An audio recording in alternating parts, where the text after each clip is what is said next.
My babysitter was a man who my father was counseling and who confessed during a session that he had been molesting me. All characters, events and groups in this video, even those based on real ones, are entirely fictional. People who are members or ex-members of Scientology? What are your stories? I worked at the church for 8 months and was involved with Scientology for about a year. I worked in the public area where walk-ins could watch videos and ask questions. I am no longer a Scientologist, and that is due to disagreements I have about some theories they have, but I cannot lie and say that some of their practices have helped me.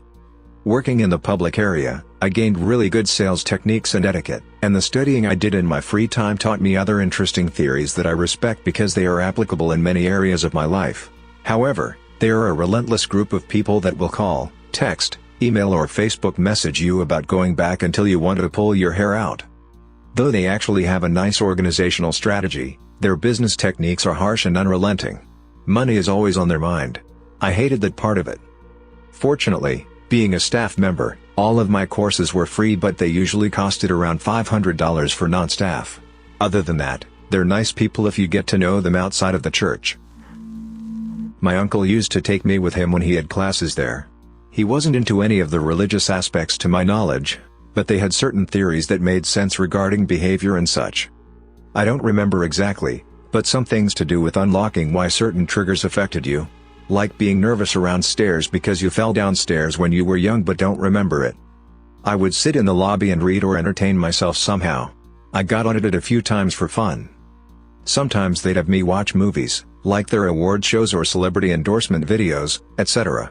When my uncle stopped going, they would call him all the time asking for money or to take more classes, etc.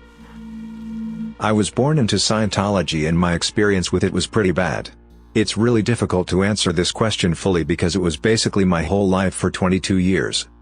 I also want to say that everyone's experience with Scientology is different, and a lot of people who are less involved don't have any real negative experiences and may even find it helpful.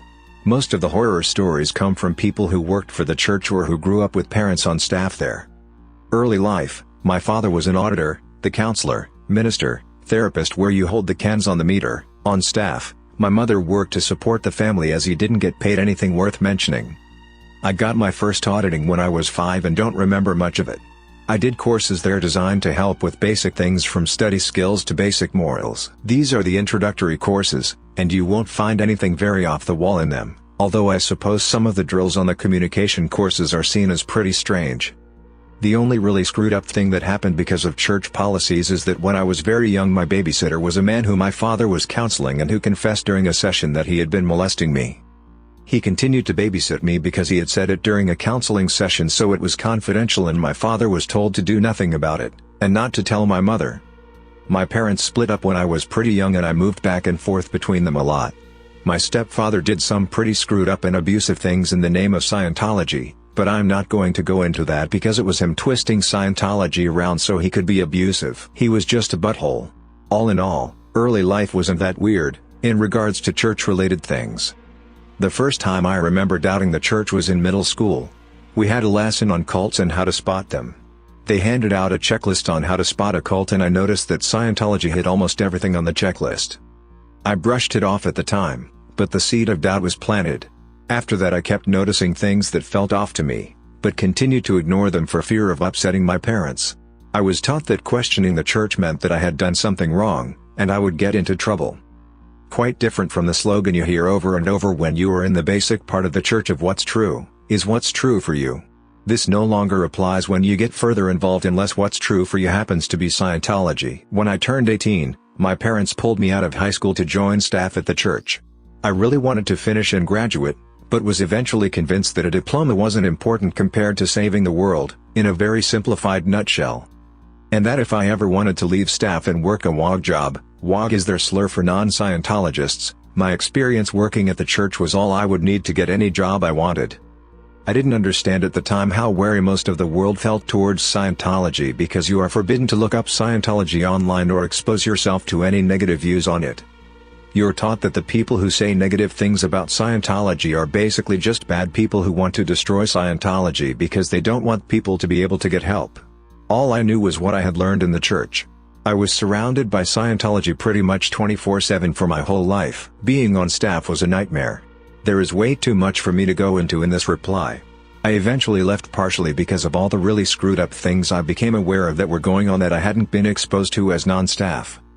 Partially because I was struggling with the idea that I may be gay and had been taught in the church that this basically made me a bad person, and partially because I was raped by a staff member and then publicly blamed and degraded and shamed for it. When I left, my father and stepmother cut off contact with me. I hadn't had contact with my mom for years because she had left the church earlier and we had a falling out. I ended up basically homeless for about a year until I tracked her down. I had a lot of trouble when I first left. One of the main issues was that they use a lot of words that are Scientology specific, and because I had been raised speaking Scientologese, I had trouble communicating without people getting confused and looking at me like I had just sprouted a second head. It made me become very introverted and self-conscious. There were a lot of little things, but what it boiled down to was that I had been raised from birth to be a Scientologist and to grow up and join staff or the Sea Org. That never included learning how to function in the real world. I'm still nervous around people, and don't know how to hold a conversation with a non-Scientologist very well. I still struggle with my sexuality a lot, and a lot of the feelings I have about it are from what I was taught in the church. I guess that's it in a nutshell.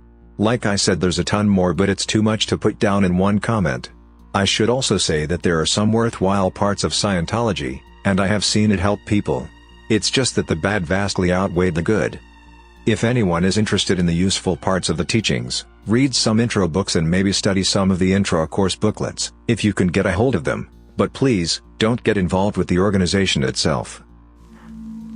I was in the Church of Scientology for about a decade. I spent 2.5 years on staff, body router, and another 2 in the Sea Org as an FBO. I was based out of the Sea Org base in New York, which was a completely different story than the compounds in Florida or California. We were a much smaller crew and a lot closer-knit. We didn't have security guards because we just didn't have the personnel. That said, it was pretty rough. 6 dudes to a room that is smaller than the room I share with my wife now. The food was beans and rice every day, but it wasn't much better. The kitchen was run by a 15-year-old. We owed money to the local wholesaler. It's worth noting that the Sea Org aren't disallowed from eating other foods, the base just couldn't afford better. The whole thing was maintained on such a shoestring budget. My experience was particularly not too bad. I was an FBO, which is a Sea Org post at a regular org. I spent a lot of my time off base, cooking my own meals and having my own room. I was born into Scientology and grew up learning it. I started feeling uncomfortable with it when I was 14 and the church took a drastic turn towards getting funds. I left the church with my parents when I was 16. I am now an atheist, but they still believe in Scientology. They have gotten together with other castaway Scientologists and get together. They mostly seem to party it up now but still listen to and read books. My early life was very pleasant actually. My parents were very loving and smart despite being a little gullible in my eyes. I was taught to think for myself, by both my parents and other Scientologists. As another Scientologist in this thread has said, you believe in what you want to believe, they don't force you into anything. At least not at my church, which was quite small, with less than 100 frequenters. As a child I would go to church with my parents and just hang out with the other kids. The staff were very friendly and it was almost like I had a small group of friends and caretakers. I loved going when I was young. When I became older I started going to church out of my own accord because that's what all of my friends did. I learned a lot of things that I actually still use today. As I became older, the pressure of joining the staff to work as many hours as possible with very little pay grew and grew. Time and time again I turned them down, saying no, the contract is too long and I plan on going to school. Shortest contract was 2.5 years. They asked more frequently until they thought that maybe, if we get someone she loves and looks up to ask her, she'll say yes. So, one day during lunch they asked me into a room, where I knew I would get asked again, but my best friend's older sister asked and I felt like I couldn't say no. So we go in, and for half an hour she pleaded me to join. I held my ground and said no. She finally let me go, although it seemed like she was relieved I always said no. This is where I started to question things. Not too long after this a huge wave came crashing through. Members of the high-class Sea Org came to work in our church and organized donation events where people were invited every Sunday, and they would ask for money. Then they would shut the doors and ask for money. Then they would call every household 40+ times a day, I kid you not, asking for money. My parents were broke as hell and still donated over $2,000. Not enough though, because they sent recruiters to my house while my father was at work. Very hard to get them out the door after they pushed their way in under false pretenses. Eventually they raised enough money from the public to buy and renovate a new building that ended up costing over $3 million. When my father taught me how to load and shoot the gun, things got a little scary. This was when I was 15. He told me not to let my mother open the door again, not to even let her talk to them through the door. She is the nicest, most trusting lady. We got rid of our house phone and stopped attending the church. Many of my closest friends stopped talking to us. But encouragingly many more also left, and I love them dearly. Thanks for listening to another Radio TTS episode. This Reddit thread was very short and some of the comments were from active Scientologists getting exposed using fake accounts. I recommend reading this thread. Find the link in the video description. And don't forget to subscribe.